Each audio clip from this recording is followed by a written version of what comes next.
So who you got fighting on this show? On the next show, it's called Shamrock Showdown. Darren Hamilton, who's over there somewhere, you'll be talking to him later. Darren Hamilton versus Pete Madonna for the Southern area like welterweight title. So it's my first title fight, so it's kind of like, you know what I mean, after all this while I've been promoting, doing like a title fight. And I got Alex Demogani who's skipping right there. Alex Demogani, very, very talented kid. I'm beating kid as well. Yeah, I mean, being promoted, got a promotional contract with the Hattons, but they've given leeway because I manage him now for him to fight on my shows as well. We've got other kids on it. Nathan Graham in a very, very hard fight. Nathan Graham's got a hard fight against Colin Lyons. That's not going to be an easy fight because Colin Lyons, former European champion, former British champion, at welterweight, at light welterweight, but now he's moving up to welterweight to fight Nathan. But you know the passion and the kind of hype that we bring in the shows, and that's what I'm going to try and. That's what I'm trying to amalgamate everything in one pot and just do that on the show. So it's going to be a blinding show on the 18th of March. It's going to be wicked, man. So 18th of March, where is it? It's going to be You're Cool, Bethnal Green, man. You know I like to take over that place. You know what I mean? I'm trying to look like on the history of like if there has been for a non-televised show, even though we're going to be going out on the internet, but on a non-televised show, that kind of atmosphere, that kind of energy, that kind of flow, I don't think it's never been done. I sell out You're Cool. I sell out You're Cool without even trying. I mean, the tickets come tomorrow, but I'm sold out already. Are you looking for a bigger venue then? You know what? No, because I like the historical fact of the You're Cool. The You're Cool out box, there's so many great fights have been done at the You're Cool. So therefore, that there is like, right, if you can't, it's not even the case, it's just, there's an energy, there's a special kind of energy that is inside the You're Cool when it's packed, when you've got the crowd going crazy. You know, our shows at Hard Knocks are like events, they're not like, oh, well, there's a show. So yeah, man, that's what I'm trying to go do, and that's what I'm going to go do. Introduce me to your boxer over here. Yeah, man. This kid here, Alex Demogani, you know what I mean, who's a southpaw. I mean, I don't want to talk too much about the kid. I want the kid to talk for himself. Fearon knows I can talk forever. Alex, take it away, son. My name's Alex Demogani. I'm one to look out for. I'm with a great manager, Fearon. Yeah, I'm fighting much. What weight do you fight? Lightweight, but we're going to drop down to super featherweight. Yeah. How'd you get into the game and how long have you been boxing? I've been boxing since about 12, 13. I've always been interested in boxing, and yeah, basically my mum said, you know, to channel my energy in the right way, and I went down the gym. Ambitions in the sport? To go all the way. To? World champion. Let's get this straight now, I'm telling you just now, yeah, listen, this youth here is the most talented kid in the country. I'm not saying it because he's with me. I'm saying he's the most talented kid in the country, and also on top of most things, yeah, is that he studies this thing wholeheartedly. The game. Right. Loads of men like to talk boxing, yeah, but they can't call no dates, they can't do no nothing right. Or they get on the other way, you get guys who can call dates, they can tell you who fought who in 1960, blah, blah, blah, blah, but yet they can't fight. This guy's a full package. He's got the skills to pay the bills. Who inspires you? Well, Roberto Duran, a lot of fighters inspire me. Reel them off. UK, start with the UK. Okay, Marco Gomez, Britain's own Spencer Fearon, you know, Nazim Hamid, a lot of Ricky Hatton, a lot of great fighters from this country. You know, worldwide, Roberto Duran, you know, like Azar Charles, Archie Moore, Jack Sam Lamford. He's calling names there, son. I'm dropping names. So calling names, son. Yeah, Diego Corrales. How long before you're a national champion then? Say nothing, Spence. I'll give myself realistically within 2 years, 2-3 years. 2 years, yeah? 2-3 years, yeah. Alright, look out for you. Remember the use unbeaten. Unbeaten. And on the 18th, I like to both say to people, go get your tickets, but bro, I've sold that already. You know what I mean? You're Cool holds, I don't know, was it 1,200? And I've done about 2,000 tickets already. But you know how it goes, because I'm a black man. We don't know, we have to ram out things. We like to ram out everything. Everything that's supposed to get rammed so you can't move. It's like your sardine sandwiches. So, because it's all about bringing like the expressions and the feelings. So I'm making the European man feel what it was like when my parents came into this country in the 50s on them so-called banana boats, how pack up it was. So that's how the shows are. The shows are packed, they're wrapped. If he's one of your fighters, where's the other one? I've also got Jamie Allen. I forgot about Jamie. Jamie's coming all nice and quiet, but Jamie's fighting on the show too. You know what I mean? Unbeaten pro. He's actually a light welterweight. And Jamie's all business, and Jamie's got a hard fight too, because Jamie's fighting a guy called Cassius Connor. and they've been slagging off each other on Facebook and stuff, and like It's all gone social. yeah, I like that thing. I like that. You know what I mean? Because I saw, like, I put out on my Facebook that the fight's going on the 18th, and then Cassius writes on my Facebook, Spence, I'm gonna smash into bits on a long man. So I had to pick, on a Sunday, you know, I'm chilling in my house, eat my rice and peas at my mum's house as well. I had to go and ring.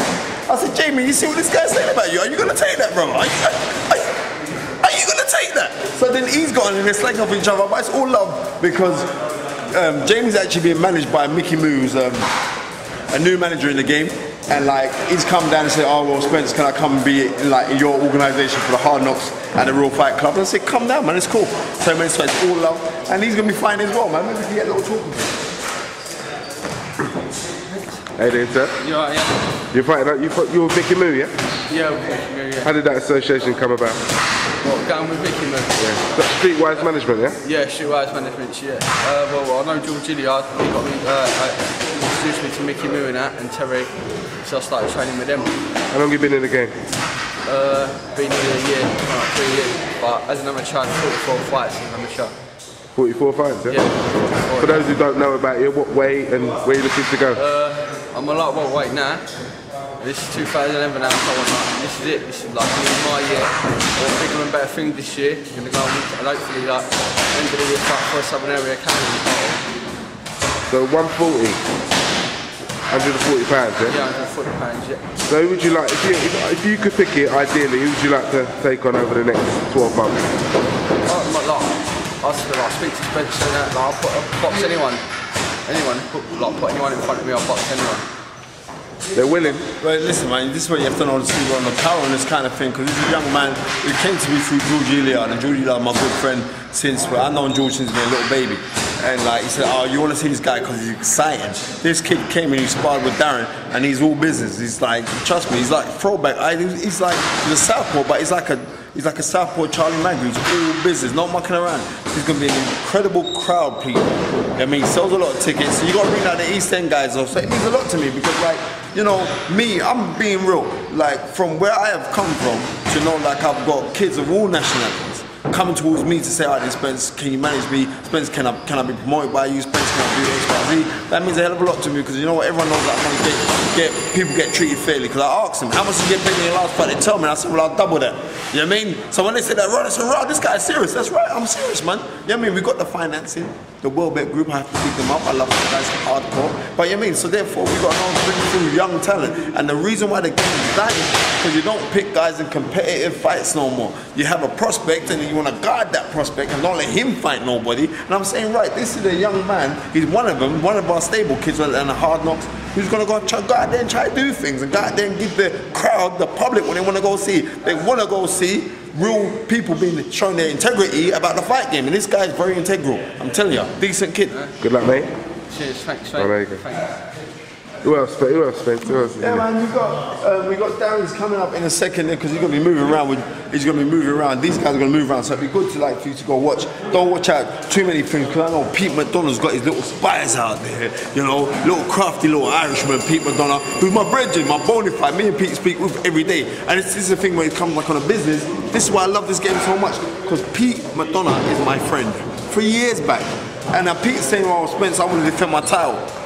You know what I mean? Can I fight on one of his shows with the next fight? Because Pete went out and he beat Curtis Woodhouse, you know, the footballer come boxer. He comprehensively beat Curtis Woodhouse. So because he beat, all of a sudden now he's like, they want to look at him like he's a journeyman, but he's not a journeyman because he waits to pass that. You know what I mean? He should be fighting for British titles. So like to mill over now, this is the thing, this is an opportunity for Darren to try and grab this thing with 2 hands and say, right, this is my opportunity. And plus, I know Dave Caldwell who managed Curtis Woodhouse, so it'd be a fitting kind of end. Like if Darren could beat Pete McDonough, but either I'm away. My main focus is I don't really care who wins. I'm not gonna say, oh, how could you say that? I don't care. All I care about is the people who pay them money to come through the door that they get entertained. You know what I mean? And I'm not Maximus, I'm not gonna ask people, are you entertained at the end of it? Cause I know they're gonna be entertained. Because it's a hard knocks, man. All about the money's worth, right? That's all that it's about. But as soon as people get their money's worth and they say, right, this is a good kind of thing, I kind of feel it. The energy, the passion that we bring, you know what I mean? Remember, I work at some crazy hours because my business partner, Karen Baines, is now in Australia.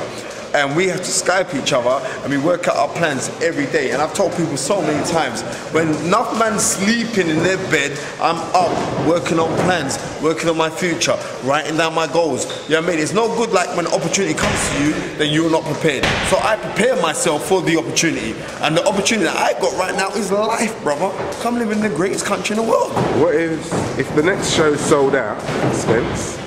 If the next show sold out. No, you said it was. It's sold out, man. Well, so that's what I'm saying.